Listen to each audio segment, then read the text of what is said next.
ఓం నమో భగవతే వాద్య మహంకాళి అన్నపూర్ణ రుచులు చూస్తున్న బంధుమిత్రులందరికీ నమస్కారములు. నేను మీకు చూపించబోయే వంట శనగపప్పు వడలు. శనగపప్పు వడలకు కావలసిన వస్తువులు: శనగపప్పు పావు కేజీ, ఒక మంచినీళ్ళు పోసి ఒక 3-4 గంటలు, 5-6 గంటలు నానే ఏం కాదు, 3-4 గంటలు నానబెట్టుకోవాలి. నానబెట్టి ఒక జల్లిలోకి నీళ్ళు వంపేసుకోవాలి. ఇలా తయారు చేసి పెట్టుకున్న శనగపప్పు పావు కేజీ. ఇందులోకి ఉల్లిపాయ ముక్కలు ఇవి 100 గ్రాములు, కొత్తిమీర, ఒక 5 పచ్చిమిర్చి, కరివేపాకు 2 రెబ్బలు కరివేపాకు సన్నగా కట్ చేసి పెట్టాను, ఒక అల్లం ముక్క సన్న ముక్కలు కట్ చేసి పెట్టాను, ఒక పావు టీ స్పూన్ వంట సోడా, తినే సోడా అంటారు కదా, ఒక పావు టీ స్పూన్ సోడా,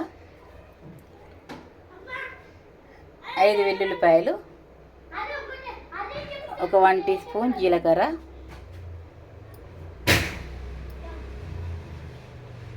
ఒక 2 స్పూన్ల పచ్చి కొబ్బరి ముక్కలు ఇలా సన్నగా తరిగి పెట్టుకోవాలి.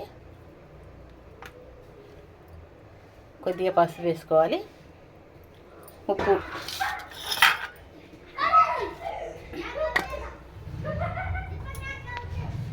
మీకు ఎప్పుడు చూపెడుతూ ఉంటాను కదా, ఇలా వేస్తే ఆపుతులమని.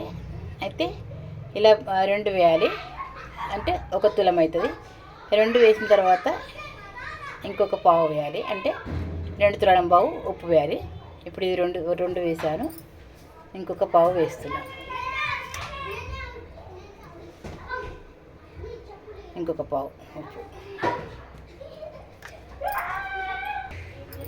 ఈ పచ్చిమిర్చి ముక్కలు చేసి పెట్టుకోవాలి. ఒక దాంట్లో 3 ముక్కలు చేయాలి.